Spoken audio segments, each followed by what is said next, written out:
Syukur alhamdulillah pada hari ini kita masih diberi nikmat kesempatan kepada kita semua, sehingga kita masih bertemu di tempat ini dalam rangka pengibasan diseminasi budaya positif di SDN 09 untuk Ibu Nur Amri.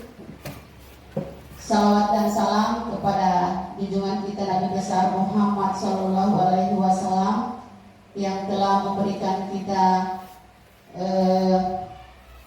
syafaatnya. Semoga syafaat beliau selalu tercurah kepada kita semua hingga yaumil akhir nanti. Teman-teman yang saya hormati, untuk tidak menyita waktu, baiklah kita persilakan Ibu Kepala Sekolah untuk sambutannya. Kepada Ibu kami silakan.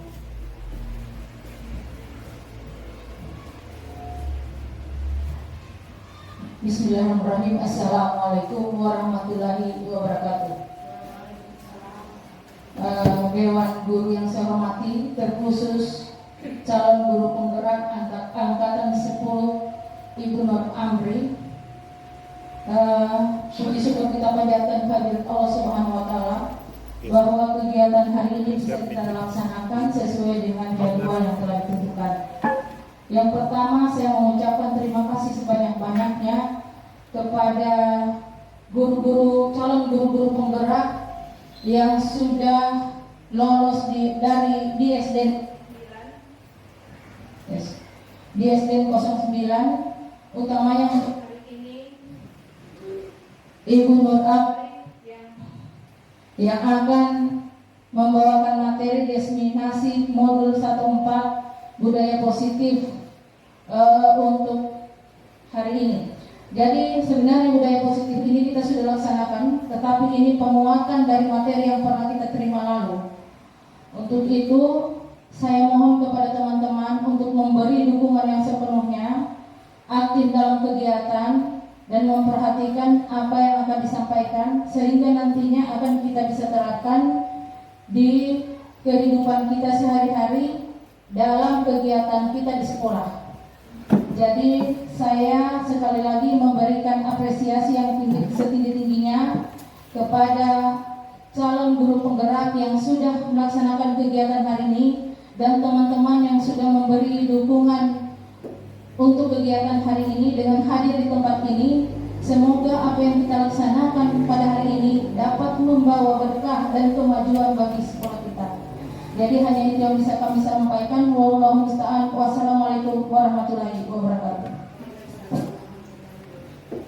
Waalaikumsalam.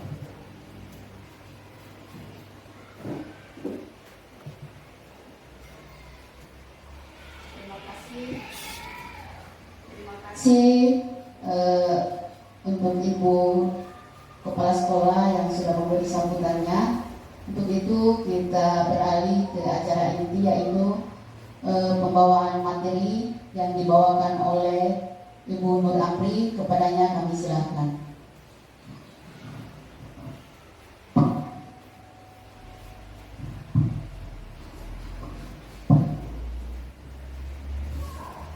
Bismillahirrahmanirrahim. Assalamualaikum warahmatullahi wabarakatuh.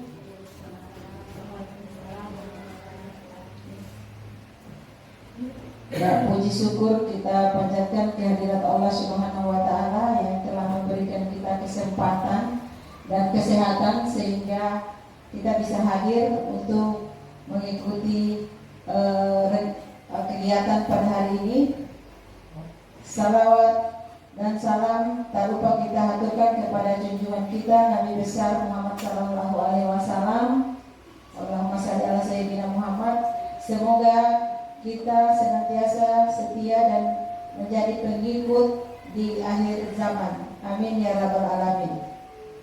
Ya, adapun tujuan saya sebagai calon guru penggerak angkatan 10, jadi saya berdiri di hadapan ibu kepala sekolah dan rekan-rekan guru sekalian. Di sini saya berdiri bukan untuk berdiri menggurui kepada teman-teman, tapi hanya yang pertama memenuhi tugas yang akan saya unggah di LMS, yaitu tugas untuk modul 1, diseminasi budaya positif. Dan yang kedua, saya akan berbagi apa yang telah saya dapatkan selama kurang lebih 2 minggu di modul 1.4 ini. Semoga apa yang saya bagikan nanti bisa bermanfaat untuk rekan-rekan guru sekalian dan bisa diimplementasikan dan diterapkan di kelas, di sekolah dan di kelas kita masing-masing. Ya, sebelumnya saya berterima kasih kepada rekan-rekan guru dan juga lebih terima kasih sekali kepada Ibu Kepala Sekolah yang telah memberikan dukungan kepada saya sehingga kegiatan ini bisa terlaksana. Jadi ini budaya, sosialisasi budaya positif. Jadi sebelum kita melihat, melangkah apa itu budaya positif, kita balik ke belakang dulu untuk melihat apa tujuan pendidikan. Jadi tujuan pendidikan menurut Ki Hajar Dewantara adalah segala kodrat yang ada pada anak-anak agar mereka dapat mencari keselamatan dan kebahagiaan yang setinggi-tingginya, baik sebagai manusia maupun sebagai anggota masyarakat. Oleh sebab itu, pendidikan itu hanya dapat menuntun atau hidupnya kekuatan kodrat yang ada pada anak-anak agar dapat memperbaiki lakunya. Jadi bukan dasarnya, hidup dan tumbuhnya kekuatan kodrat anak. Jadi kita sebagai pendidik sesuai dengan filosofi Ki Hajar Dewantara, kita sebagai pendidik itu hanya menuntun anak, ya, bukan berarti merubah anak itu menjadi yang sesuatu. Kita menuntun apa yang dia punya, kita tuntun sehingga dia menjadi lebih baik. Bukan berarti kita merubah, tapi kita memperbaiki laku anak tersebut. Jadi filosofi Ki Hajar Dewantara tersebut termuat di disiplin budaya positif, ya, budaya positif. Jadi budaya positif di sekolah yaitu nilai dan kebiasaan di sekolah yang berpihak pada murid agar dapat berkembang menjadi pribadi yang kritis, penuh hormat dan bertanggung jawab sesuai dengan profil pelajar Pancasila. Kita tahu sendiri profil pelajar Pancasila itu ada 6 dimensi, ya. Jadi budaya positif ini bermuara di profil pelajar Pancasila yang 6 dimensi tersebut. Kemudian konsep budaya positif.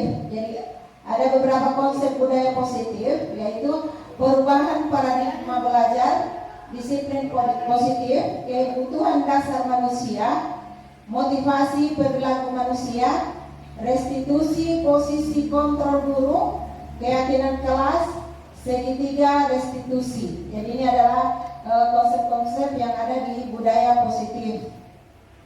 Kita lanjut, ya, tadi ada perubahan paradigma belajar. Seperti apa itu paradigma belajar? Jadi dalam membangun budaya positif, sekolah dapat menyediakan lingkungan yang positif, aman dan nyaman agar siswa mampu berpikir, bertindak, dan mencipta dengan merdeka, mandiri, dan bertanggung jawab. Kemudian disiplin sangat berkaitan dengan kontrol guru terhadap siswa. Ya, di sini ada jadi saya mengajak kepada teman-teman. Jadi ada kelihatan di slide ini. Mudah-mudahan bisa dibaca, bisa? Ya, saya bacakan. Jadi ada kita apa dulu ya? Kita refresh ya. Anda dan teman Anda akan melakukan kegiatan. Jadi mari kita sama-sama mengikuti apa yang diperintahkan di slide tersebut. Jadi cobalah buka. Anda adalah A. Jadi masing-masing ada yang berperan A, berperan B, ya. Jadi Anda adalah A, tugas Anda adalah mengepalkan salah satu tangan Anda. Ya, coba dipraktekkan. Ada yang bertugas sebagai A, ada yang bertugas sebagai B.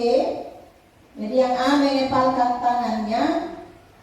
Kemudian yang A, bayangkan bahwa Anda menyimpan sesuatu. Jadi menyimpan sesuatu yang sangat berharga di dalam kepalan tangan tersebut. Jadi Anda perlu menjaga benda tersebut atau sesuatu yang Anda jaga tersebut sekuat tenaga Anda, karena begitu pentingnya untuk kehidupan Anda.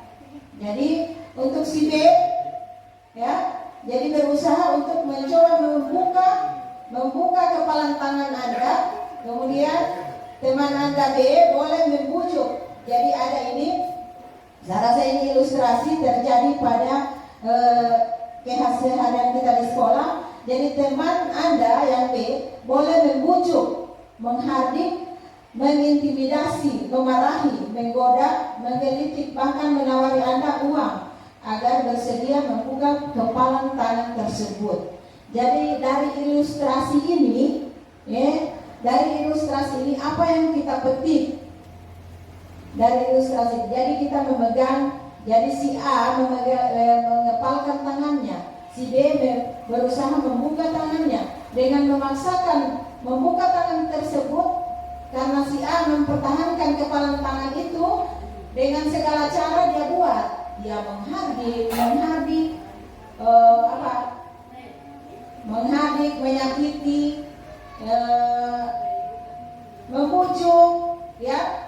Jadi itulah apa yang sebenarnya dimiliki itu anak. Dia mempertahankan apa yang ada di dirinya, ya.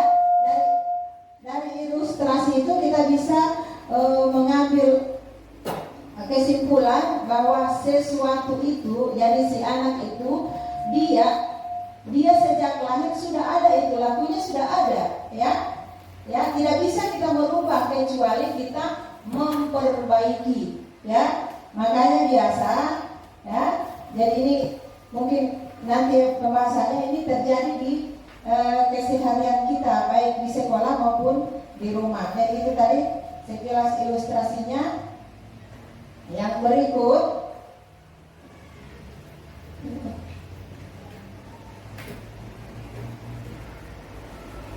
ya, perubahan paradigma belajar oleh William Glasser. Jadi teori kontrol, ilusi kontrol. Jadi ada 4 ilusi kontrol. Jadi ilusi kontrol itu berupa ilusi guru mengontrol murid, ilusi bahwa semua penguatan positif, efektif dan bermanfaat. Kemudian ilusi bahwa kritik dan membuat orang merasa bersalah itu dapat menguatkan karakter. Yang terakhir, ilusi bahwa orang dewasa memiliki hak untuk memaksa. Oke, kita lanjut. Disiplin positif. Jadi ini disiplin positif. Sebelumnya, ya, saya tanya ke rekan-rekan sekalian, ya, yang terbesit atau di benak Bapak Ibu tentang disiplin. Disiplin itu apa sih? Makna dari disiplin yang Bapak Ibu tahu selama ini, disiplin itu apa? Maknanya apa? Disiplin. Taat pada aturan. Ya, disiplin. Oke, Ibu Rumia, taat pada aturan. Masih ada yang lain? Ya, patuh. Oke. Masih ada? Jadi ada tadi disiplin, taat pada aturan. Disiplin berarti kita patuh. Patuh sama dengan patuh terhadap suatu aturan yang ditetapkan, ya. Oke, baik. Sekarang kita lihat. Jadi disiplin positif, disiplin itu sendiri artinya belajar, ya. Disiplin diri membuat orang menggali potensi menuju sebuah tujuan, apa yang dia hargai. Namun dalam budaya kita, makna kata disiplin telah berubah menjadi sesuatu yang dilakukan seseorang kepada orang lain untuk mendapatkan kepatuhan. Kecenderungan umum adalah menghubungkan kata disiplin dengan ketidaknyamanan, bukan dengan apa yang kita hargai atau pencapaian suatu tujuan mulia. Nah, jadi ini yang disiplin. Disiplin adalah kemampuan memerintahkan diri sendiri, ya. Jadi yang kita tahu disiplin itu kita terapkan disiplin, aturan. Berarti kita memberikan aturan kepada orang lain, ya. Yang sebenarnya disiplin itu adalah kemampuan memerintahkan diri sendiri dalam mengontrol dan menguasai diri untuk memilih tindakan yang mengacu pada nilai-nilai yang kita hargai dengan penuh tanggung jawab. Jadi disiplin itu berarti berasal dari diri sendiri, ya. Jadi bukan orang yang memberikan aturan kepada kita, tetapi kita sendiri yang menanamkan itu disiplin di diri kita, membuat aturan untuk diri kita sendiri, ya. Jadi nilai-nilai yang kita hargai adalah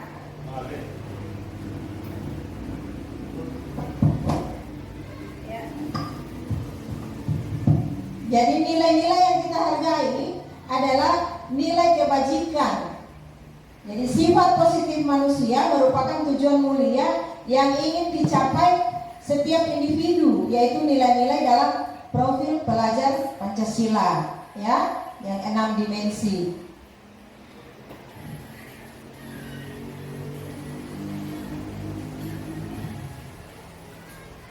Ya, yang ketiga, kebutuhan dasar manusia. Jadi kebutuhan dasar manusia. Jadi setiap orang berbeda. Jadi kita harus berusaha untuk memahami orang lain, memahami orang lain tentang dunianya. Jadi setiap orang memiliki gambaran yang berbeda. Contohnya kepada siswa kita. Jadi siswa kita itu tidak semua sama, ya. Jadi manusia itu dilahirkan dan mempunyai keunikan sendiri, ya. Setiap manusia mempunyai keunikan tersendiri, ya. Jadi jangan kita menyamakan, misalnya siswa di dalam kelas, siswa kita misalnya 20 orang, ya. Kita inginkan A misalnya, yang 1A harus semua sama, ya. Jadi kita harus pahami bahwa siswa itu adalah unik. Setiap siswa itu mempunyai keunikan. Tidak boleh kita memberikan misalnya, ya, kita harus inginkan si anak itu dia harus jadi A, yang 20 orang di dalam kelas itu harus sama. Jadi kita harus pahami, ya, kita harus pahami bahwa anak itu mempunyai keunikan masing-masing. Tidak semua anak itu sama, ya. Jadi kebutuhannya juga berbeda, ya. Jadi di dalam kelas itu kita tidak boleh menyeragamkan apa yang kita mau, ya. Misalnya menyajikan tujuan pembelajaran, apa yang termuat di tujuan pembelajaran itu kita harus mau supaya satu kali dia tahu sesuai dengan kemauan kita, ya. Jadi kebutuhan dasar manusia itu dia harus dia berusaha memahami pandangan orang lain. Ya, ini ada kasus, ya. Kasus Ibu Ida, guru kelas 3 di SD Sukamaju, sedang bingung menghadapi ulas salah satu murid di kelas bernama Agus. Beberapa anak telah datang dan mengeluhkan Agus yang seringkali meminta bekal makan siang mereka dengan paksa. Jika menghadapi situasi seperti Bu Ida, apa yang Anda lakukan? Jadi saya rasa ini untuk saya sendiri, saya alami ini hal ini, ya. Ada anak memang di kelas saya itu setiap hari itu, ya, meminta bekalnya temannya, ya, meminta bekal teman anaknya, ya. Seandainya kita seperti Ibu Ida, tindakan apa yang kita bisa lakukan?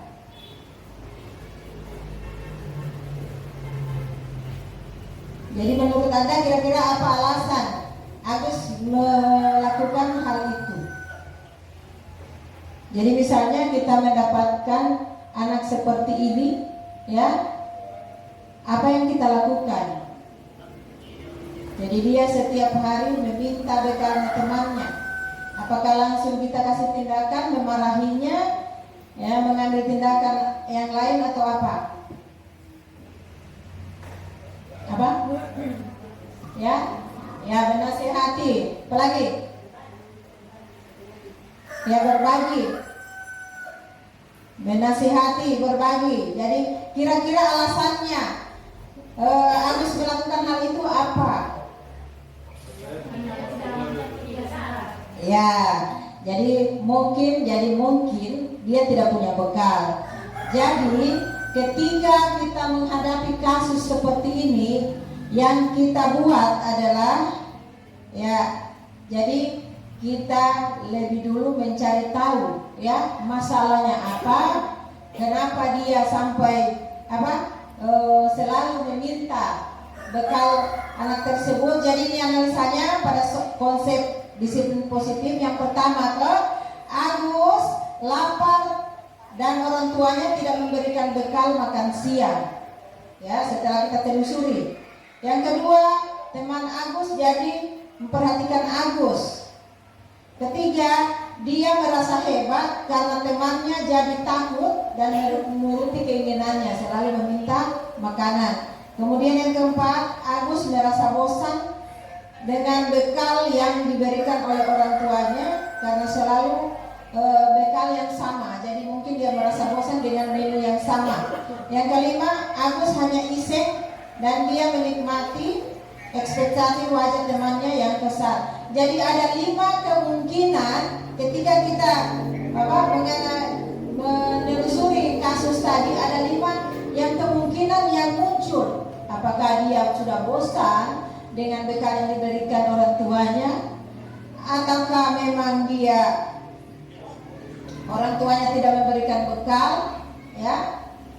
Jadi harus kita telusuri dulu, ya. Jadi menangani sebuah kasus itu harus kita telusuri, jangan langsung mengambil keputusan. Oh, kamu kenapa setiap hari ambil makanannya temanmu? Jadi terlebih dahulu kita telusuri, ya. Kita telusuri kenapa, apa penyebabnya sampai dia seperti itu, ya. Jadi sebagai pendidik kita kembali lagi harus jangan terlepas dari filosofi Ki Hajar Dewantara bahwa pendidikan itu adalah menuntun. Jadi selalu kita tuntun itu anak-anak, ya, bukan untuk merubah dia punya diri, tapi kita memperbaiki dirinya, ya. Nah, ini ada lagi kasus. Edo kurang menguasai pelajaran matematika sehingga pada pelajaran tersebut berlangsung dia lebih banyak berdiam diri atau menggambar di buku pelajarannya. Pada saat guru matematikanya Pak Amir menanyakan pertanyaan, Edo gugup dan tak sanggup menjatuhkan tasnya dari kursi, ya, serta tiba-tiba menjadi gagap pada saat berupaya menjawab. Seluruh kelas pun tertawa melihat perilaku Edo yang bicaranya tergagap dan terkejut tersebut. Pak Amir pada saat itu membiarkan teman-teman Edo menertawakan Edo yang tergagap dan malu luar biasa, dan malahan minta Edo untuk maju ke depan dan berdiri di depan kelas sambil mengangkat kakinya sebelah karena tidak bisa menjawab pertanyaan Pak Amir. Kelas makin gaduh dan anak-anak pun tertawa melihat Edo di depan kelas mengangkat kakinya sebelah. Jadi dari ilustrasi tersebut, apakah Anda setuju dengan tindakan Pak Amir terhadap Edo? Jadi dia menghukum. Tidak setuju. Alasannya?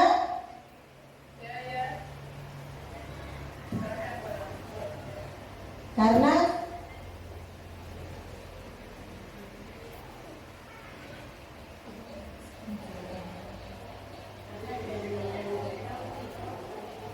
ya, jadi tidak setuju karena Pak Amir tidak mencari tahu apa yang menyebab masalah tersebut. Oke.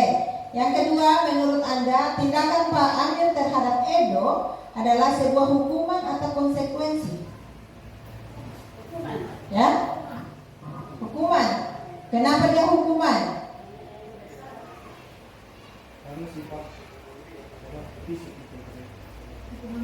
Ya, jadi karena dia menghukum secara fisik.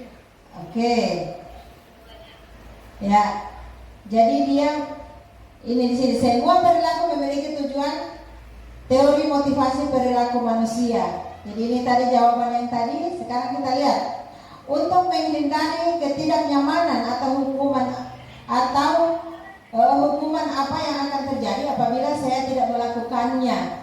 Ya, apakah ada tadi di kasus Edo? Jadi itu motivasi eksternal, ya. Ketika dia misalnya diberi tugas, ya.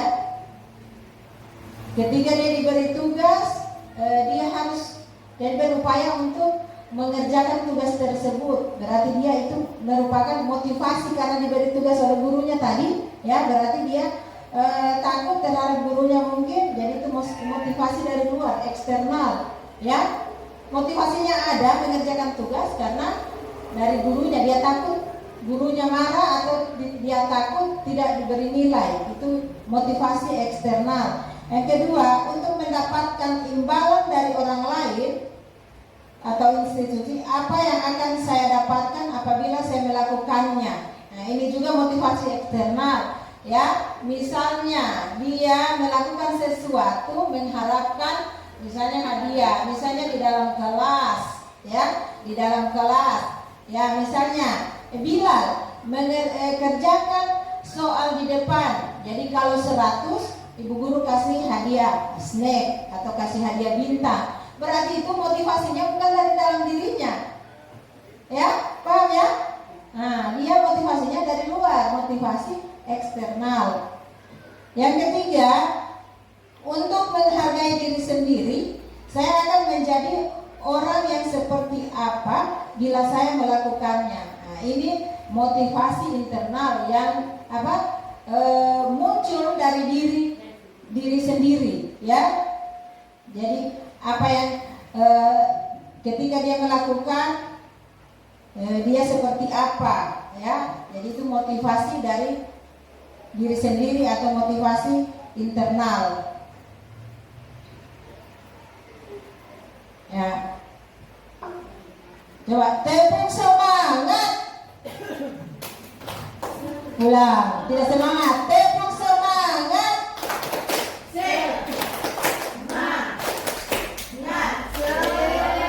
Oke, terima kasih. Jadi ada satu permainan berdiri dulu, berhadapan, berpasangan.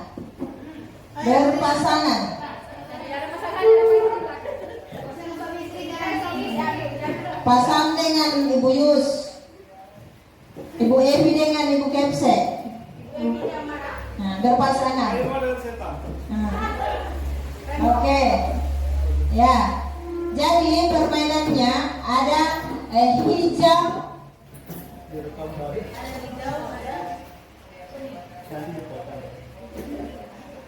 Hijau dan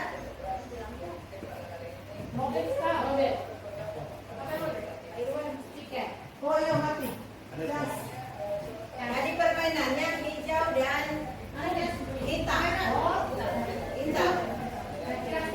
Tidak, dia harus terkecoh hijau dan hitam. Jadi satu orang teman hijau. Yang arah ke punggung hijau. Hijau yang arah punggung hitam. Nah, jadi kalau saya bilang Lari. hijau, jadi yang hijau dia gapai temannya yang hitam. Tapi yang hitam dia juga harus menghindar. Ada? Oke? Begini semua tangannya. Ya. Depan, satu tangan saja. Jadi sudah ingat kan? Yang hitam. Mana tadi hijau ya? Hitam. Serius? Ya hitam. Terbalik. Kemana?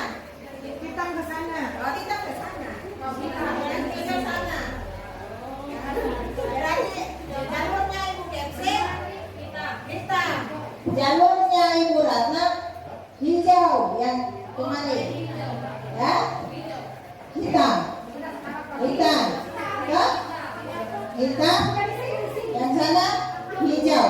Berarti Ibu Sunarti hijau, Ibu Ratna hitam. Jadi tangannya seperti ini semua. Ya, tangannya. Jadi kalau saya bilang hitam berarti yang hijau menggapai. Tangannya yang hijau.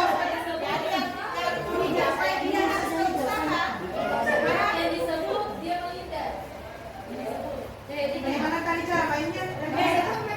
Hitam. Kalau saya bilang hitam, yang hijau yang menggapai yang hitam, tapi yang hitam yang gapai.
sebagai teman.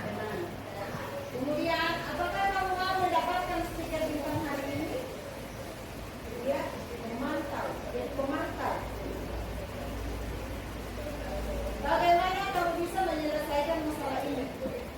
Ya, manajer. Ini manajer. Sebenarnya ini di bawah ya. Kamu selalu yang paling terakhir. Ini pemukul. Bisa seperti enter. Ya. Kamu selalu paling terakhir. Jadi pemukul. Memukul batinnya. Ya. Perasaannya. Ya, ini ada keyakinan kelas. Ya. Keyakinan kelas. Keyakinan kelas adalah nilai-nilai kebajikan atau prinsip-prinsip universal yang disepakati bersama secara universal. Jadi lepas dari perbedaan agama, suku, negara, dan bahasa. Jadi menurut Gosen, suatu keyakinan adalah lebih memotivasi seseorang dari dalam atau intrinsik. Seorang akan lebih bersemangat untuk menjalankan keyakinannya daripada hanya sekedar mengikuti aturan. Nah, pembentukan keyakinan kelas. Jadi keyakinan kelas itu sebelum terbentuk keyakinan kelas, yang pertama kita buat adalah peraturan. Ya, jadi caranya membuat peraturan itu. Peraturan kelas ini dibuat, selama ini kita buat peraturan kelas, apakah kita lihat apakah sudah benar alur yang kita buat atau belum. Ya, peraturan kelas itu dibuat bersama guru dan siswa.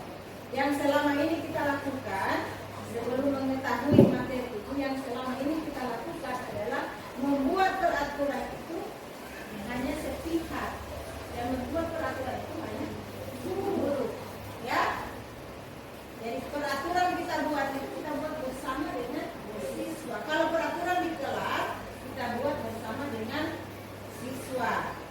Kalau peraturan di sekolah, ya berarti yang berbuat itu semua warga sekolah, termasuk kepala sekolah, guru, ya, ibu kantin masuk, penjaga sekolah.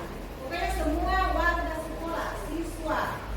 Kalau aturan di sekolah, tapi kalau aturan di kelas, yang membuat aturan itu adalah guru dan siswa. Aturan ini kita buat bersama, ya.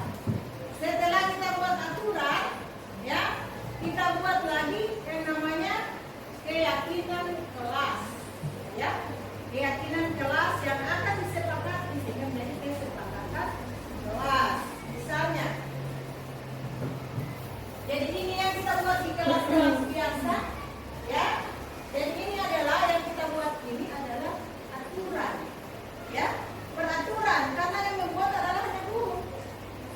Membuat aturan untuk siswa, tapi tidak berlaku untuk guru. Yang sebenarnya membuat aturan itu guru dan siswa, dan yang menjalankan itu dua-dua, siswa dan guru. Jadi kita buat aturan, jadi alurnya kita buat dulu aturan kelas bersama siswa dan guru. Setelah itu kita buat keyakinan kelas sehingga menjadi kesepakatan kelas, ya. Jadi yang menjadi kesepakatan kelas itu adalah ada kata-kata yang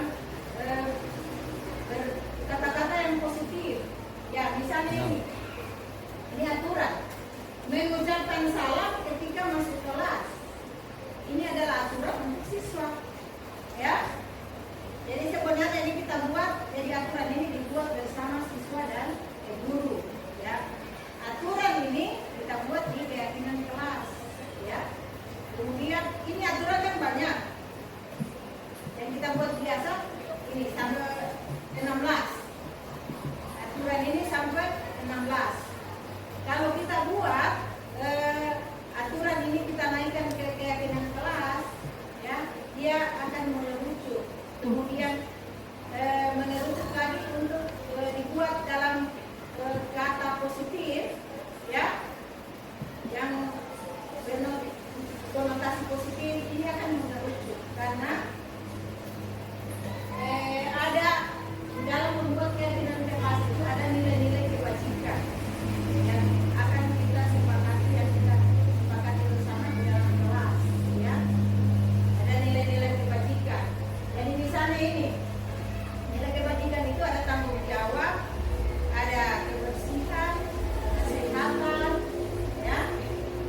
Jadi misalnya mengucapkan salam ketika masuk kelas, ya. Jadi nilai kebajikan itu dia menghargai. Kemudian misalnya nih, berdoa sebelum mulai pelajaran. Berdoa sebelum mulai pelajaran.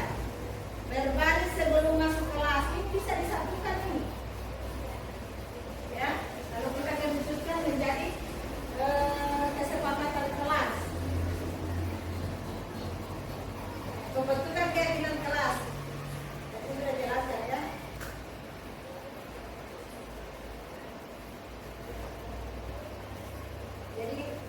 Jadi peraturan ini yang kita buat selama ini ternyata kita sebelum mendalami materi ini kita belum masih keliru.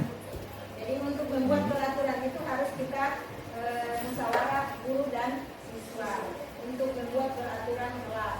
Kalau dulu tata tertib, ya. Kemudian kita buat menjadi keyakinan kelas. Kemudian yang ketujuh, segitiga restitusi.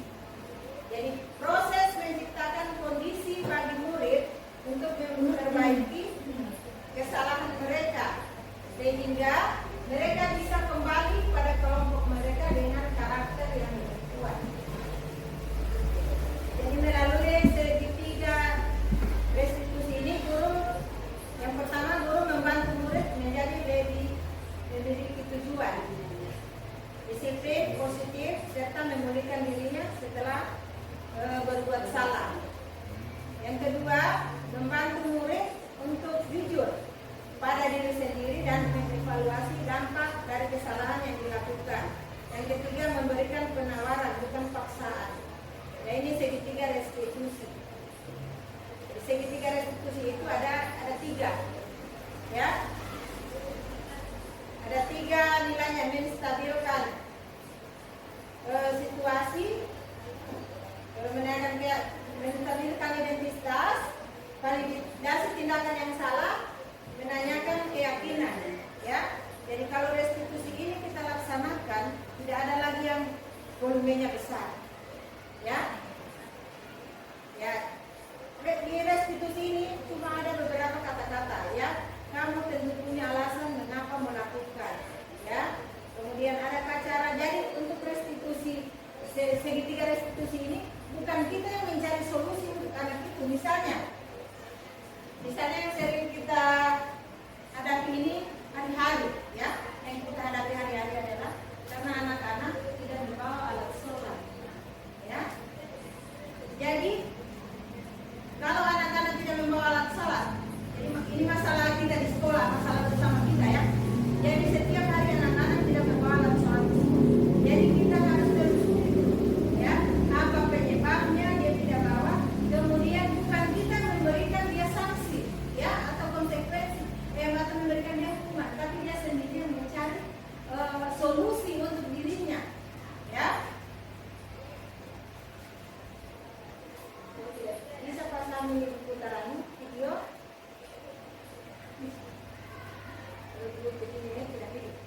Jadi ini tahapan segitiga restitusi, menstabilkan identitas. Jadi berbuat salah, ini kan kita ungkapkan ke anak-anak. Misalnya dia tidak bawa alat sholat, jangan langsung tanya, kenapa kau tidak bawa alat sholat? Ya, jadi kita harus tanya, ya, gali informasi dari dia sehingga dia sendiri yang mengungkapkan kejujurannya sendiri, mengungkapkan alasannya kenapa dia bisa. Kemudian tanyakan, apa solusinya ketika dia untuk mengatasi solusi itu apa yang dia lakukan, ya. Ada ini video.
segitiga restitusi ini, maka keadaan di sekolah, ya, di lingkungan sekolah, di kelas itu insya Allah akan kondusif.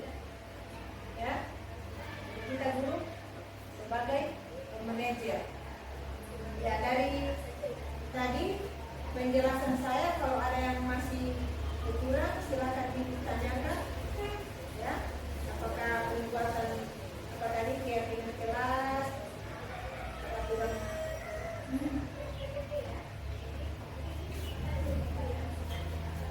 Kalau ada yang masih bingung-bingung, Dina.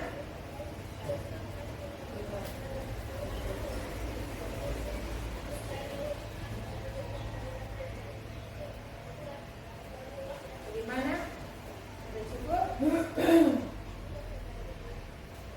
Gimana Bu Ketek? Boleh? Jadi ini setelah naik anak-anak, ini yang harus kita lakukan pertama kali, membuat keyakinan kelas dari Iya, itu siswa. tadi kan peraturan dulu. Ya. Peraturan, kita buat Sebelum peraturan. mungkin Iya, sebelum pembelajaran kalau ada pembukaan kelas sekolah awal tahun pembelajaran itu tadi Sebelum kita belajar, Karena kalau aturan di sekolah kan kita buat dengan orang tua siswa. iya keyakinan sekolah nanti Keyakinan sekolah dengan orang tua siswa. Kalau yang kelas jadi kesepakatan anak-anak dengan siswa anak dengan guru. Jadi itu anak-anak dan guru mungkin nanti bisa disosialisasikan dengan orang tua siswa Iya. bahwa ini aturan-aturan yang kita Iya. sudah sepakati di sini supaya orang tua siswa tahu oh hari ini tidak boleh pakai baju ini Iya, hari itu. ini tidak boleh mana. Dan ada nilai-nilai kebajikan. Iya. Misalnya toh kalau kita tetapkan. Jadi ini misalnya dilarang makan itu kan dua aturan toh. Iya. Dilarang makan dan minum di kelas. Itu adalah aturan. Tapi untuk membuat kesepakatan kelas dia itu harus kata-kata positif. Ya, misalnya dilarang makan di dalam kelas pada saat pembelajaran. Kata-kata positifnya tidak boleh ada kata dilarang atau tidak. Ya. Coba, kalau dilarang makan di dalam kelas pada saat pembelajaran, kalau kata positifnya apa? Iya. boleh makan setelah jam pembelajaran. Oke. Boleh makan Boleh makan setelah jam istirahat. Nah, itu kata positif, ya. Tidak boleh tidak boleh datang terlambat. Itu aturan toh. Tidak boleh tidak boleh datang terlambat ke sekolah. Jadi kalau kesepakatan kelas, keyakinan kelas itu dibuat tidak boleh, tidak bisa ada kata tidak. Jadi kata-katanya positif. Ya, Datang lebih awal, lebih makan, Oke, datang lebih awal, lebih. Saya jangan membuang sampai setengah.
tepat waktu, ya.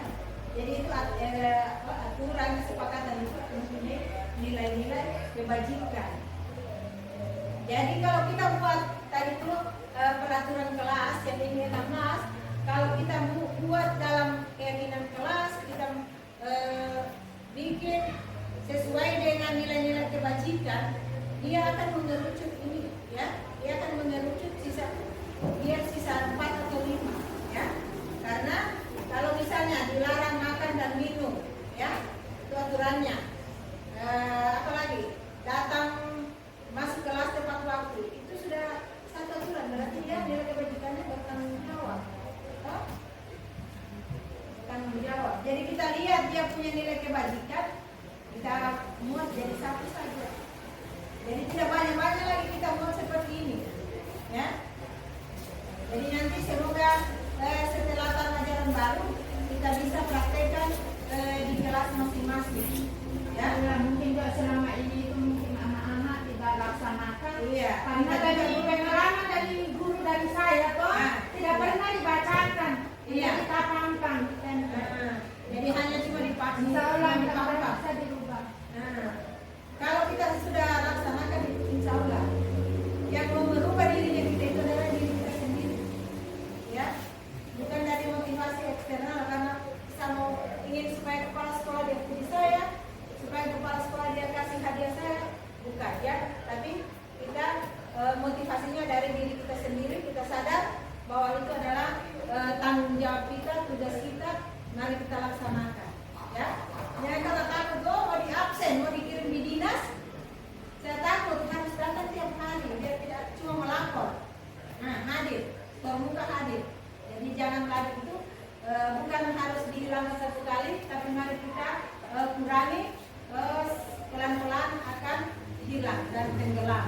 Mudah-mudahan budaya positif ini kita bisa laksanakan di sekolah kita dan di kelas kita, ya. Pada khususnya di lingkungan rumah juga, di rumah dan di masyarakat kita bisa laksanakan, ya.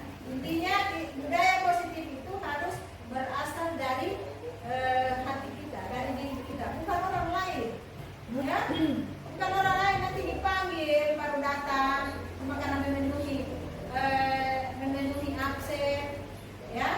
Jadi mari kita terpanggil dengan dari diri kita sendiri, ya, sadar bahwa apa yang kita lakukan itu akan bermanfaat, ya, bagi diri kita dan orang lain, ya. Barangkali hanya itu. Kalau masih ada yang mau ditanyakan silakan. Cukup. Kalau sudah silakan Kadek, semua acara.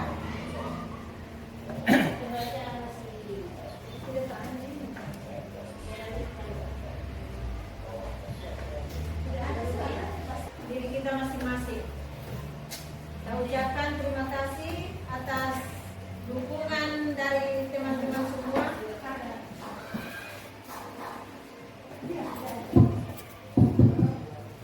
Ya, jadi cukup sekian dari saya. Semoga apa yang saya implementasikan hari ini bisa bermanfaat bagi diri saya pribadi, ya, dan untuk rekan-rekan guru semua yang bisa kita terapkan di sekolah kita dan di dalam kelas kita, ya. Terima kasih sekali lagi saya ucapkan atas partisipasi teman-teman dan dukungannya. Ya, kami silakan untuk menutup acara.